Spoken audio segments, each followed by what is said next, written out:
Hi, I'm Len Jessup, the Dean of the Eller College of Management here at the University of Arizona and also an alum of the Eller College.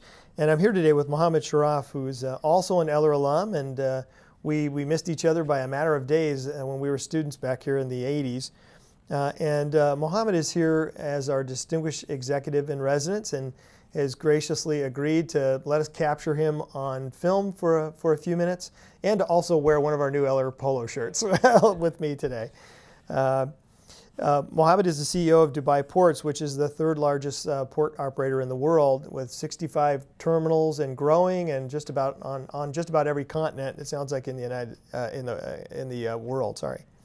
And so we thought we'd spend just a few minutes and get you on camera. And so some of the students who aren't able to come to your presentation later today, they'll be able to watch the video and learn a bit about you and about doing global business. So I thought I'd start out by just, if you wouldn't mind talking about when you early in life, we like to have alum talk about who the people were that were influential in their lives early on. And so would you mind talking a little bit about, were there anybody in particular that was really influential and kind of shaping you and who you are and your personality? Well, Len, first of all, thank you very much to have me here today. I'm so excited and happy to be here with you guys today. And I think it's almost 30 years that I graduated from University of Arizona. When I came here in '81, it was, as I said earlier, it was a little bit of accidental that I was given I-20 for a different university. I came with a friend here to be with him, and on my way going to my final destination. I will not name the university. I know you don't like it, so. But then I stayed here for a couple of days and looked around and went to the Cecil here and applied for I had the I-20, but I just presented my I-20 and I was accepted immediately. This is how it started. Now, as far as somebody shaping my what I am today and what I've done as far as my career is concerned, I think it goes into the leadership of any organization. In my case, is the leadership of the country where I come from. You know, we are a pretty young and small country, and we have ambitions to grow our economy, our country, to have a position in the world stage. And our leaders have been working on this from day one. Yes, many people think that we are rich in oil, revenues that we get. That's true.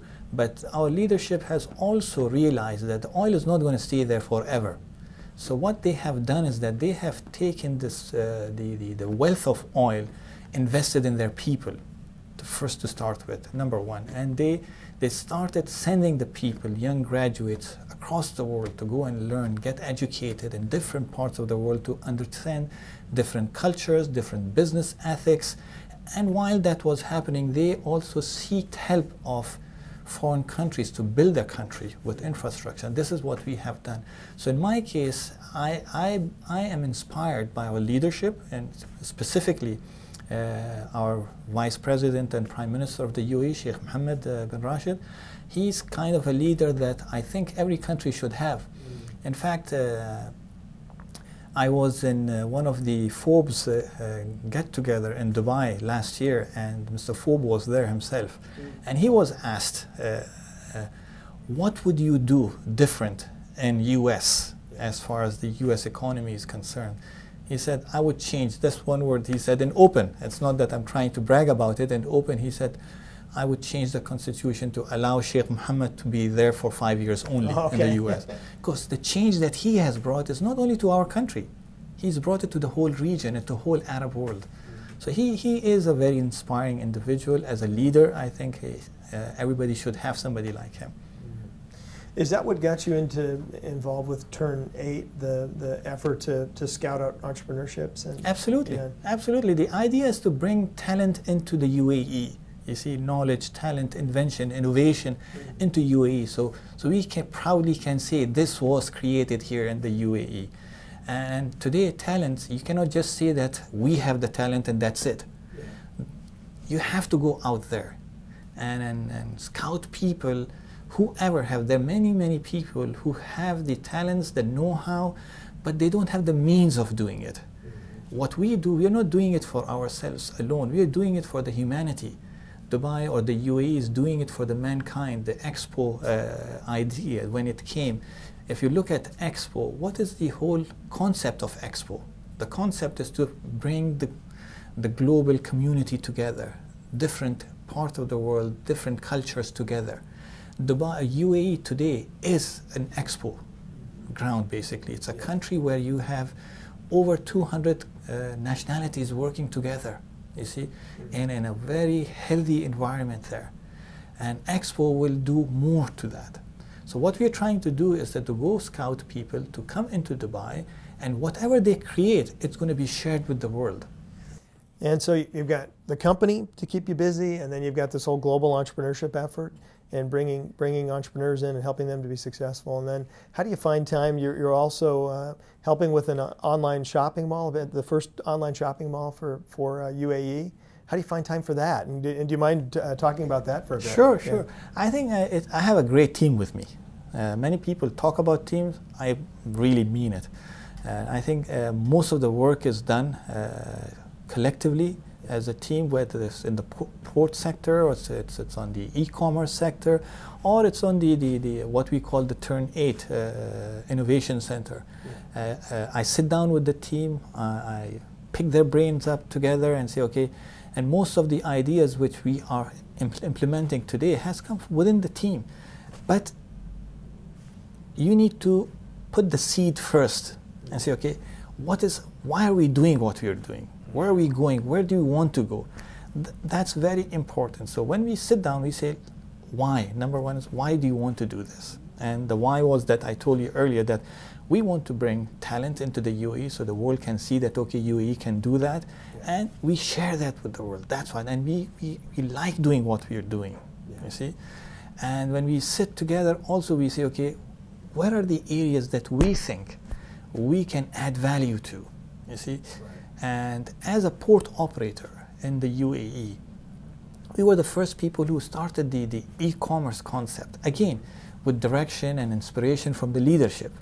So we started that, and we were the first people who went out, and we realized that we were new into the industry. So we went around the world to see whether what we want to do is available out there or not. Yeah. And in a way, we were saddened to see that it was not there, which made our job more difficult. So we had to start from the scratch. Okay. What we did is we made our work electronic, basically. Usually in a port business, you get manifest, cargo detail, used to get in paper format. It was electronic, was available. What we were looking at, combining all the data into one data bank, okay. And then using that to develop the trade in the UAE and Dubai. Mm-hmm. So we see what's coming from where, what quantity, and where is it going. Okay. That was the start of it. And then when you looked at it, we said so much data is available. And part of our success is that in Dubai and the UAE, we have all, what you call it, interested parties. Who are the stakeholders, I would call. It's the port, the customs, you have the health authorities. Those people are stakeholders of success into the UAE. We got together and we saw that, okay, it's very important to have one database for all of us, so that we don't have different information. Because what happens on paper, that you give one information to one body, you give a different information to different body. So we decided that we need to have one source of information going into one data bank. When that happened, we looked at it and said, okay, what can we do with it now? We are using it for the port and the customs, but there's more value into this. Mm-hmm. And henceforth we thought, okay, let's get into procurement now. Mm-hmm. Yeah. Electronic procurement. When we did electronic procurement, we had many government bodies coming into this, and private companies as well, the sellers and the buyers. Yeah. We got more data into this. Now these are individuals now, they're transacting, you see, you have individuals. Then we looked at the market, and the world was changing constantly. Yeah. And said, okay, what is the value proposition that we can bring on the table today for the UAE? And we didn't want to be left behind on e-commerce. Mm-hmm. So we came up with the concept of e-commerce. Again, it's all team effort with the same the database that we started from. So we started the e-commerce for the whole UAE. What we lack in UAE is that while the retail business is growing rapidly, and you'll be happy to know that in our 33 years history, UAE has been the fastest growing economy in the world ever. Where does it come from? It's come from the inspiration that the leadership has put into us, you see. With this e-commerce, what we did is that we have retail brands coming in, and most of them are foreigner, you see, foreign traders. But then how do we help our local, domestic retailers? You see, and most of them are traditional, they're just getting into the global market. So the idea of establishing the e-commerce, or what we call it, e-mall. So we went, our objective out of this was to promote the local retailers, not the foreign brands. Within that local retailers, the foreign brands are part of it. So we have like brand names, local retailers, different brand names, and they have like Sony, Panasonics of the world, and they have Chanel's of the world that they represent in this part of the world. So we are giving them, the locals, as recognition into the e-commerce, and we are saving them to build that platform. It's not easy. So we have built a platform ready for everybody to plug and play, basically. Excellent. And it is a huge team, I mean, who are doing this. Yeah, I can imagine it would take a lot of people to put that together. Absolutely. Amazing. Let me, if you don't mind, go back for a minute. I'm just listening to all this, and I'm thinking, how could you possibly have envisioned this? If you sort of take yourself back to when you were a student here, and you were just finishing at the end of the school year, and what did you think you would be doing, and was it what you're doing now? And that because that's a good message for the students. Exactly. When I graduated from here, I thought I'm going to go into shipping, basically, because my family is into shipping.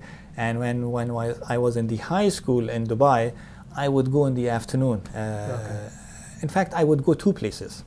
I would go to a retail shop as a salesman, you see, in the afternoon after school, and make my earning, and then during my summer holidays I would go to my family business into the shipping. So I would do that. So my instinct told me that you have to go to shipping. And when I graduated, I got into US Lines program for 6 months here in the US, and obviously I went back to the US to UAE and joined US Lines in Dubai. But unfortunately, within 6 months, US Lines, they announced that Chapter 11. So I was left with no job. So I joined the Central Bank of the UAE. I worked there for about 5 years. And during this 5 years, I was impatient. You know, when you work with the government who's more bureaucratic, process related, and especially when you're in the Reserve Bank, it's different. Within 5 years, I got an offer from Dubai Ports Authority whether I would like to join them or not. When I joined, my first task that I gave at that time, I think internet was just there and emails were just starting. And I looked at the processes that we have, the time that we were spending, and quite a bit of concern whether the collection that you have of funds. We used to collect those days in cash, about 200 million dirhams. That's around, I would say, $60 million per annum in cash transaction over the counter. That was worrying to me, and then we were looking at that we're going to be growing. You see, as a business will grow, and this cash is going to be growing. So I was tasked to look into this process. What can we do about it? So we started very small, that we want to get into electronic business and try to make it as simpler as possible for our customers, number one, and make it simpler for ourselves and cost efficient. It started from there.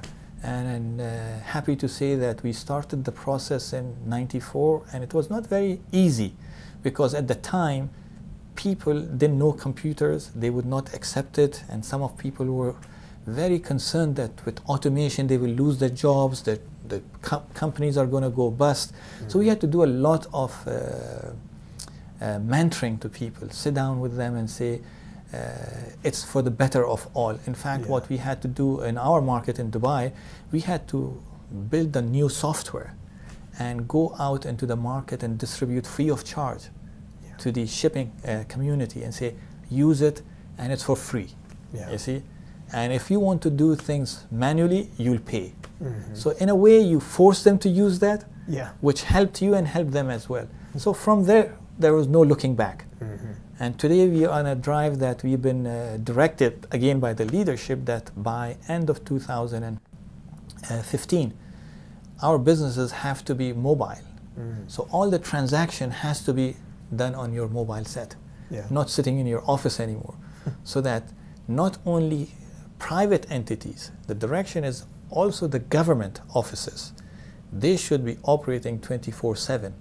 So if I'm sitting at home and I have an issue or transaction with a government body, whether it's the health or whether it's the agriculture, I can sit at home on my iPhone or my smartphone and do the transaction. Mm. This is the direction that we're going right Yeah. now. You mentioned mentors, and so I guess my question is, who's your mentor? I mean, who do you look to now? You mentioned maybe the leadership of the country as being very inspirational, but how do you, and maybe that's why you founded the Golf the Golf Council Alumni Network, was to have surround yourself with colleagues with like experiences. But who do you draw on now for? Again, for me, my mentor or inspiration is His Highness Sheikh Mohammed bin Rashid. Mm-hmm. And he's kind of a leader who goes into the field and talks to the people, okay. guides them, you see. And I give you an example. When we started going global, and we did our strategy and everything based on a conversation that we had with him, you see. And he said, I want you guys to go out and not only grow yourself, but grow the others with you. Mm. Go and share your expertise with your neighboring countries. Yeah. And so our immediate response or question was, but why do you want to go and share? Yeah. You're doing well here and we are happy and we are growing, we're going to continue to grow. He gave us an example that I will never forget. He said, just imagine you're living in a neighborhood and your house is a palace and your neighbors are living in shanty houses. Mm-hmm. What's the value of your neighbor, your palace? And the response, everybody looked at each other and said, no value. Yeah. You see? He said, now imagine you're living in a palace and your surrounding houses are all palaces. Mm-hmm. What is the value of your palace now? Go and do the job now. Yeah. That's the whole idea, that when you grow your neighbors, you're attracting more opportunities, you're creating opportunities for everybody around, you see. And you're creating better environment for everybody, not only for yourself. Yeah. So the idea is that whatever we do, we're not doing it for ourselves alone. And we are willing to share that. It's like the old saying that rising tide raises all boats, Exactly. right? Exactly. Yeah. Excellent. Yeah. How about two quick questions, and then we'll get you on to the rest of the schedule. One is, what do you look for in people that you're hiring now? That'd be good advice for our students. We're looking, again, we are getting into an era where globalization is very important, you see.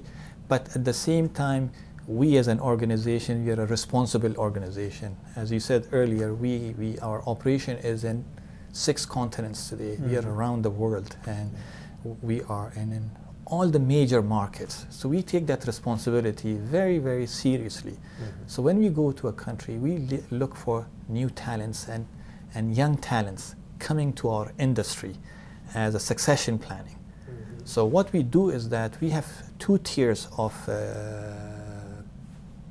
recruiting. One is that, okay, we go specific and we say, I want for this region people in finance, new graduates, star performance in finance. I need in engineering, I need in technical. Then the second tier is that I go out into the market and say, I want people from different industries, not my industry. Mm-hmm. So I want a talent who has been in FMG industry for the last 5 years. Because I need to understand my customer, they're my customers. Mm-hmm. You see, my customers are everybody in this world, whether they are water producers or they're camera producers or they're car manufacturers, they're my customers. Mm-hmm. So I need to understand what are they looking for. Yeah. So I need to recruit people who have been in that industry as well, to give me an understanding from their perspective. How do they look at us? Mm-hmm. Whether we're providing the level of service and efficiency that they're expecting out of us. And in some cases we've been successful, in some cases we have not been successful. But it's a long journey. Our industry has been one of the industries which has not moved with the pace of the growth as fast in technology terms. But in capacity terms, we have grown, but technology, we have been behind. Now, we've been taking that leadership position in the industry, in the port industry, by automating our facilities. So by automating, you need more talented, more educated people. Days are gone that when you look at the port and you say, oh, this is the corner of the town, it's a greasy place, I don't want to dirty my hands, you know, right. And it's all poor people there. No, no more. It's ports are creating communities, ports are creating cities, building cities. Yeah. I have many examples that I can share. You come to Dubai, look at Jebel Ali. Jebel Ali, it's become a city there. We have on daytime about over 250,000 people working in the port and the adjacent logistic park that we have. You go to London Gateway in UK, we have created when we started construction 4 or 5 years back there was almost nothing in that part. It was industrial land. Today, we have housing coming up there, schools, universities, hotels are coming up. More and more people are coming in. They are higher educated people, you see. So education is becoming more and more important on whether we are in a developed market. In developed market, in the old days, you would see in the port, who would be working in the port? High school dropouts. Today, we are looking for what you call it's graduates from universities. Yeah. We cannot take high school dropouts. Why? Because it's becoming more and more complex and automated. I get it. I'm born and raised in the San Francisco Bay Area and then spent about 11 years working in the Northwest and mostly in Seattle. And so I've seen the direct impact of global business and of shipping in particular on how a metropolitan area grows. Yeah. Tremendous impact. And then finally, and you kind of answered this question, but what advice would you give to the students here in the Eller College of Management? That you would say make sure you do this and X and Y and Z, or make sure you have this kind of experience. I would say I think whatever you do, ask your question, why are you doing it? Yeah. Whether you like it or not, you see? Yeah. Well, number one, when you answer that question, why, then you decide how you're going to do that. Mm-hmm. Be inspired and and this world is full of opportunities. And I think if you're looking for pessimism, you'll get there. If you look for optimism, you're going to get there. And I think we are going through a time that all of us should be looking at optimistic. And our success is because of that. And as a country, as a young country, in a region where you see every direction that you see, there's trouble. Yeah. And this is a country that has grown so fast in the history of the world. Mm-hmm. Nobody has seen the growth that we have seen. Where is it coming from? It's the inspiration and optimism that we have in us. Yeah. That's great advice. Great advice. Well, Mohammed, thank you again for coming and spending time with us. And we're really excited to have you here, and we're all very proud of you and what you've done, and proud to call you an alum of the Eller College of Management. Thank you, sir, and very proud to be here today. Also excited and very much excited. I mean, the more I interact with you guys, the more I feel I get the passion about talking what I've done. And again, what I've done is part of the teamwork that we have done. Yeah. And I think one last advice would be attitude. Attitude is very important. Have the right attitude. Yeah. You can have. I don't think anybody comes to work in the morning to say I'm going to have the wrong attitude. Yeah. It's in you that you have to always have the good attitude in you. Totally agree. You know, I was thinking about the importance of Dubai and business education, and I go to the conferences every year with the business school deans, and the joke at the conferences is that if you're not, among the business school deans we say it's the II, that if you're not telling your students they're not being educated about Mumbai, Shanghai, and Dubai, then we're not doing our job. Exactly. So well, we think of it as one of the hot markets for sure. Thank you. Good. All right. Thanks. Thank you.